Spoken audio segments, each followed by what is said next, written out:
नमस्कार, स्वराज एक्सप्रेस आप देख रहे हैं और मैं हूं आपके साथ काजल दुबे। एक्सप्रेस रिपोर्टर में सबसे पहले बात करेंगे राजधानी भोपाल की।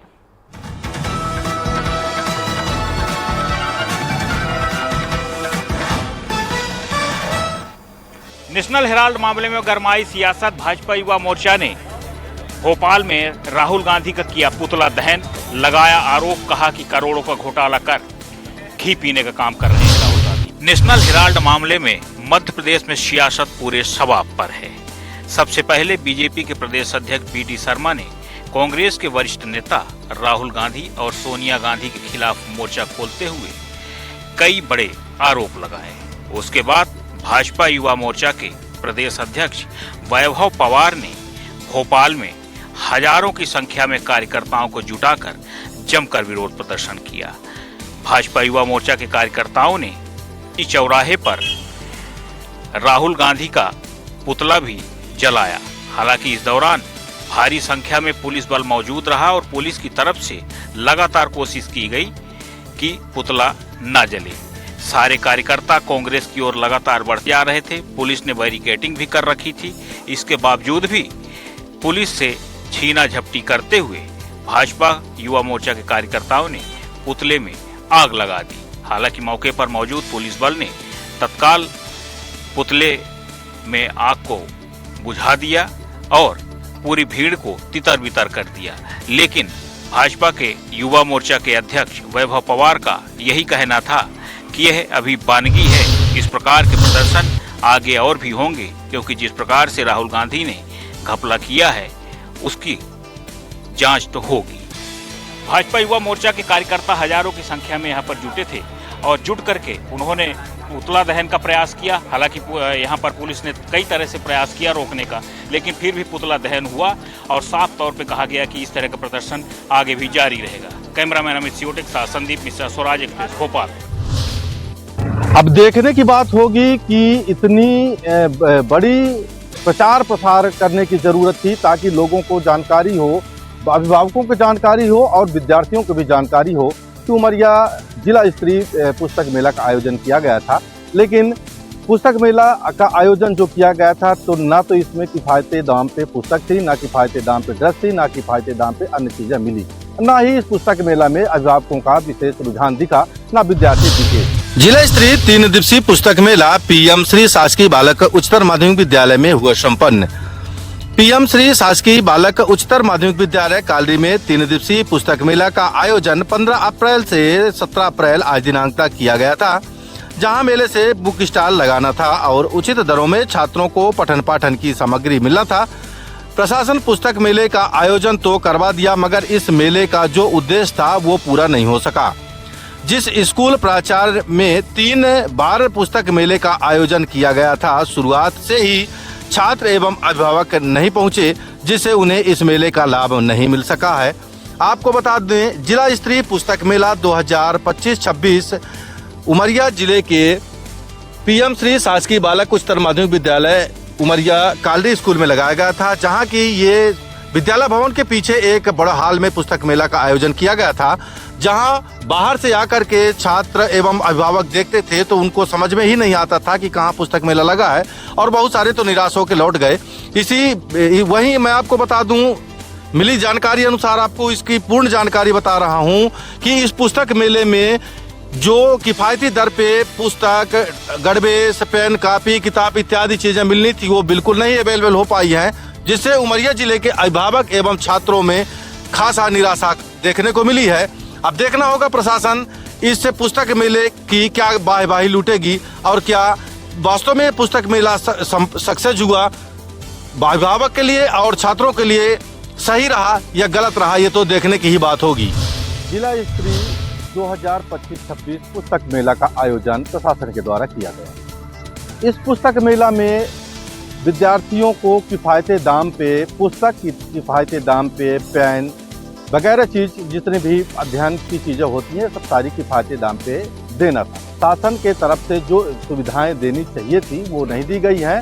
पुस्तक मेला का आयोजन उमरिया जिले का जो जिला स्तरीय आयोजन था वो पूरी तरह फ्लॉप दिखा। ये जिले के करकेली विकास खंड अंतर्गत ग्राम पंचायत छादा में आज एक बड़े और बहुचर्चित मामले की बात करेंगे, जहां करोड़ों की लागत से एक बड़े आलीशान विश्राम गृह का निर्माण किया गया था और एक बहुत बड़ी ये उपलब्धि थी इस ग्रामीण क्षेत्र के लिए कि यहाँ आएंगे लोग और उनके रुकने के लिए एक सुंदर विश्राम गृह यहाँ बना हुआ है, वो व्यवस्था को पाएंगे। लेकिन देखा जा रहा है कि यह 2 विभागों के खींचतान के चक्कर में यह लगभग 75 से 80 लाख के बीच राशि शासन की खर्च होने के बाद यह खंडहर के रूप में तब्दील हो गया है। देखा जा रहा है कि यहाँ पे अगर आज देखें तत्काल में इसकी यथा स्थिति देखें तो दरवाजे, खिड़की एवं लाइट के जितने भी उपकरण हैं वह पूरी तरह से चोरी हो गए हैं या कि टूट फूट के यहाँ वहाँ बिखर चुके हैं। हम आपको बताएंगे, आगे भी चलेंगे और दिखाएंगे कि यह आलीशान जो भवन 1.5 करोड़ लगभग 1 करोड़ की लागत से बना हुआ है, इसकी दशा और दुर्दशा आप लोगों के सामने खुद बयां कर रही है। जबकि हमारे देश की एवं मध्य प्रदेश की सरकार लगातार विकास के नए आयाम खोल रहे हैं एवं ग्रामीण क्षेत्रों को विकसित बनाने का पूरा प्रयास कर रहे हैं। लेकिन उमरिया जिले के सरकारी कर्मचारी, जिम्मेदार अधिकारी कर्मचारियों की यह एक तस्वीर है, नमूना माने कि उन्होंने इस बड़े और अच्छे खासे पैसे को कैसे दुरुपयोग कर और अपनी जेबें भरी हैं। आज तक बताया जा रहा है, चर्चा का जो विषय बना हुआ है, यह जो भवन बना था 2013 से इसकी शुरुआत हुई, आज 25 चल रहा है। इस भवन का ना ही लोकार्पण हुआ, ना ही इसमें किसी प्रकार की किसी ने हैंड ओवर लिया और आज इसकी अगर दुर्दशा देखें तो खंडहर के रूप में तब्दील हो गया है। देखना होगा कि शासन प्रशासन यह बड़े और चर्चित मामले को संज्ञान में लेकर खबर चलने के बाद क्या कुछ कार्रवाई करता है। उमरिया नरोजाबाद से एक्सप्रेस रिपोर्टर आशीष कुमार दुबे। सौसर क्षेत्र में निजी स्कूल संचालकों की मनमानी थमने का नाम नहीं ले रही है। कोरोना काल की फीस के लिए पालकों को परेशान किया जा रहा है, जिसके खिलाफ सौसर एसडीएम के पास आज पालक पहुंचे। स्कूल संचालक की तानाशाही से परेशान पालक, कोरोना काल की फीस जमा नहीं की तो नहीं दे रहा है मार्कशीट और टीसी। सौसर एसडीएम के पास शिकायत लेकर पहुंचा पालक। सौसर क्षेत्र में निजी स्कूल संचालकों की मनमानी जारी है। संचालक शासन के नियम कायदों को नहीं मानते तो शिक्षा विभाग में बैठे अधिकारियों को यह उंगलियों पर नचाते नजर आते हैं। ऐसे में शिक्षा माफिया आए दिन पालकों को अड़ियल रवैया दिखाते नजर आते हैं। पीड़ित पालकों का आरोप है कि स्कूल प्रबंधन कोरोना काल के दौरान फीस को जबरन वसूलने की कोशिश कर रहे हैं, जबकि उस दौरान कई परिवारों की आर्थिक स्थिति बेहद खराब थी और स्कूल संचालक द्वारा प्रताड़ित करने पर संचालक की थाने में शिकायत की गई थी। तब स्कूल संचालक ने कोरोना काल की फीस न लेने की बात थाने में कही थी, जिसके बाद पालक कोरोना काल के बाद आज तक की फीस स्कूल को दे चुका है, किंतु उनके बच्चे की टीसी स्कूल संचालक नहीं दे रहे। जब कुछ पालक अपने बच्चों की टीसी लेने स्कूल पहुंचे तो उन्हें यह कहकर मना कर दिया कि पहले बकाया फीस का भुगतान करें। इस अन्याय अत्याचार के खिलाफ पालक एकजुट होकर सौसर एसडीएम कार्यालय पहुंचकर स्कूल प्रबंधन के खिलाफ शिकायत दर्ज कराई। सौसर एसडीएम सिद्धार्थ पटेल ने मामले को गंभीरता से लेते हुए पालकों की कार्रवाई का आश्वासन दिया है। साथ ही उन्होंने कहा है कि यदि स्कूल संचालक द्वारा शासन के नियमों का उल्लंघन किया है तो उसके खिलाफ कार्रवाई की जाएगी। स्कूल संचालक के पास टीसी मांगने गए थे, जिसके बाद स्कूल संचालक ने उन्हें कोरोना काल की फीस जमा करने के लिए बाध्य किया, तो वे इसकी शिकायत लेकर सौसर एसडीएम के पास गए। वही सौसर एसडीएम का कहना है कि वे मामले की जांच पड़ताल कर रहे हैं और जांच पड़ताल के पश्चात वे कार्रवाई करेंगे। देखना है कि आगे यह मामला क्या मोड़ लेता है। सौसर से एक्सप्रेस रिपोर्टर दिनेश धारपुरे। बहराइच में जंगली जानवरों के हमले रुकने का नाम नहीं ले रहे हैं। कभी भेड़िया तो कभी तेंदुआ। जी हाँ, ताजा मामला कतनिया घाट का है, जहां एक बाइक सवार पर तेंदुए ने हमला कर दिया। बहराइच के कतनिया घाट में जंगली जानवरों के हमले रुकने का नाम नहीं ले रहे हैं। ताजा मामला कैलाशपुरी के घोसियाना मोड़ का है, जहां पर बाइक सवार एक युवक पर उस समय तेंदुए ने हमला कर दिया जब वो बाजार से घर जा रहा था। किसी तरह युवक प्रकाश ने अपनी जान बचाई। इस दौरान तेंदुए का पंजा युवक के पैर पर लग गया, जिससे वो घायल हो गया। वन विभाग को सूचना देने के साथ ही घायल युवक को इलाज के लिए अस्पताल भेजा गया है, जहां उसका इलाज किया जा रहा है। तेंदुए के हमले के बाद जहां ग्रामीणों में दहशत का माहौल है, वहीं वन विभाग को तेंदुए के हमले की सूचना दी गई है। Tariq Ahmad, express reporter, Bahraich. ग्वालियर के नाका चंदबदनी इलाके में घर के बाहर खड़े एक 17 वर्षीय छात्र को अचानक गोली लगने का मामला सामने आया। ग्वालियर की झांसी रोड थाना क्षेत्र के नाका चंदबदनी इलाके के बजरंग नगर निवासी 17 वर्षीय छात्र ललित गुर्जर अपने घर के पास ही खड़ा हुआ था। तभी एक गोली उसके कांधे में आकर लगी। कांधे में गोली लगते ही छात्र जमीन पर गिर गया। गोली लगने की सूचना लगते ही अन्य परिजन वहां मौके पर पहुंच गए और घायल को तत्काल अस्पताल में भर्ती कराया गया, जहां ट्रॉमा सेंटर में उसका उपचार चल रहा है। फिलहाल युवक की हालत खतरे से बाहर बताई जा रही है। वहीं घटना की सूचना मिलने पर पुलिस भी मौके पर पहुंची। हालांकि पुलिस की पूछताछ में अभी परिजन कुछ भी नहीं बता पा रहे हैं। सूत्रों के मुताबिक घायल छात्र और उसके परिवार वालों का कुछ लोगों से पुराना विवाद चल रहा है, लेकिन परिवार वालों ने अभी इस गोलीकांड में किसी का भी नाम स्पष्ट रूप से नहीं कहा है। फिलहाल पुलिस ने मामला दर्ज कर जांच शुरू कर दी है, लेकिन सवाल ये खड़ा होता है कि ना तो किसी ने गोली चलने की आवाज सुनी और ना ही किसी ने गोली चलाने वाले को देखा। आखिर ये कैसा हो सकता है? ग्वालियर से एक्सप्रेस रिपोर्टर विनोद शर्मा। रायसेन जिले के ग्राम सरार में वन विभाग द्वारा संरक्षण एवं प्रजनन सेंटर केरवा भोपाल से लाए हुए कैप्टिव ब्रेड गिद्धों को लाकर प्राकृतिक आवास में पहली बार पायलट प्रोजेक्ट के तहत छोड़ा गया है। केरवा ब्रीडिंग सेंटर से 8 देसी गिद्धों को रायसेन पश्चिम रेंज के सरार बीट में प्राकृतिक वातावरण में छोड़ा गया है। वाइल्ड लाइफ के अधिकारियों के साथ ही वन विभाग की टीम ने जैसे ही गिद्धों के बॉक्स खोले तो पक्षी खुले आसमान में उड़ते चले गए। जन्म से लेकर 4 साल की उम्र तक इन गिद्धों ने पहली बार खुले आसमान में लंबी उड़ान भरी। सरार में गिद्धों के लिए पर्याप्त भोजन और पानी की व्यवस्था है। ये सभी गिद्ध भोपाल के केरवा स्थित गिद्ध संरक्षण एवं प्रजनन केंद्र में पले बड़े हैं। इससे पहले 25 मार्च 2025 को इसी स्थान पर सतना से रेस्क्यू किया गया एक यूरेशियन गिद्ध को छोड़ा गया था। वह गिद्ध मात्र 15 दिनों में भारत से पाकिस्तान और अफगानिस्तान होते हुए तजाकिस्तान की सीमा तक पहुंच गया। इस पहले प्रयोग की सफलता के बाद ही इस क्षेत्र में को 6 और गिद्धों के लिए चुना गया है। यह स्थान गिद्धों के लिए अनुकूल वातावरण प्रदान करता है।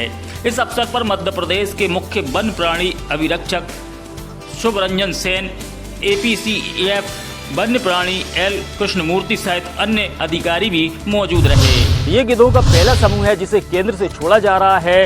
गिद्धों के चयन से पहले 8 अप्रैल 2025 को इनकी स्वास्थ्य जांच की गई। शारीरिक एवं रक्त नमूने की जांच में पाया गया कि सभी गिद्ध स्वस्थ एवं छोड़े जाने के लिए उपयुक्त हैं। Naseem Ali, express reporter, Raisen. Deputy CM और स्वास्थ्य मंत्री ब्रजेश पाठक प्रदेश में लोगों का बेहतर ढंग से इलाज हो सके, इसके लिए अस्पतालों का दौरा कर रहे हैं। उप मुख्यमंत्री और स्वास्थ्य मंत्री ब्रजेश पाठक ने प्रदेश में स्वास्थ्य सेवाओं को बेहतर करने के लिए कई अस्पतालों और डॉक्टरों को सख्त हिदायत दी है। हाल के महीनों में उन्होंने स्वास्थ्य विभाग में लापरवाही और अनियमितताओं के खिलाफ कड़ा रुख अपनाया है। ब्रजेश पाठक ने आज गोरखपुर के हरनही CHC के दौरे के दौरान अवैध अस्पतालों की शिकायतों पर सख्त कार्रवाई के निर्देश दिए हैं। उन्होंने कहा है कि जनता को गुणवत्तापूर्ण इलाज सुनिश्चित कराना उनकी प्राथमिकता है। प्रदेश में योगी सरकार के निर्देश पर लापरवाह चिकित्सकों के खिलाफ कार्रवाई करते हुए अब तक 13 जिलों के 26 डॉक्टरों को बर्खास्त किया गया और 3 का वेतन वृद्धि रोकी गई है। प्रदेश में स्वास्थ्य सेवाओं में हो रही लापरवाही पर नकेल कसने के लिए स्वास्थ्य मंत्री लगातार कार्रवाई कर रहे हैं। अब देखना होगा इस कार्रवाई से लोगों को कितना लाभ मिलेगा, यह आने वाला वक्त बताएगा। लखनऊ से एक्सप्रेस रिपोर्टर पवन सिंह। पूर्व मुख्यमंत्री और राज्यसभा सांसद दिग्विजय सिंह के दंगे वाले बयान पर मध्य प्रदेश में सियासत जारी है। हालांकि इसको लेकर दिग्विजय सिंह ने कहा है कि मेरे बयान को तोड़ मरोड़ कर पेश किया गया है। पूर्व मुख्यमंत्री और राज्यसभा सांसद दिग्विजय सिंह ने दंगे से जुड़े अपने बयान को लेकर कहा है कि उनके बयान को तोड़ मरोड़ कर पेश किया गया है। उनके बयान से भारतीय जनता पार्टी के नेताओं ने ना शब्द को हटा दिया है। उन्होंने कहा है कि पूरा देश जानता है कि मैं दंगों के खिलाफ हूँ। मैंने तो सिर्फ इतना कहा था कि जब दंगे हो रहे थे तब मैं 15 दिन तक PCC दफ्तर में रहा और हिंदू मुस्लिम समुदाय के साथ मिलकर दंगा फसाद ना हो, इसके लिए प्रयास किए थे। वहीं सरला मिश्रा मामले की जांच को लेकर दिग्विजय सिंह ने कहा कि जांच से कोई दिक्कत नहीं है, पहले भी जांच हो चुकी है। भाजपा सरकार में CBI जांच भी हो चुकी है। साथ ही उन्होंने बाबरी मस्जिद को लेकर दिए अपने बयान पर कहा कि अगर किसी धार्मिक स्थल को जबरन गिराया जाएगा तो उसे क्या कहा जाएगा। गौरतलब है कि दिग्विजय सिंह ने बाबरी मस्जिद को शहीद बताया था। दिग्विजय सिंह का कहना है कि उनके बयान से बीजेपी के नेताओं ने ना शब्द को हटा दिया है। एक्सप्रेस रिपोर्टर के लिए भोपाल से कुमार संदीप।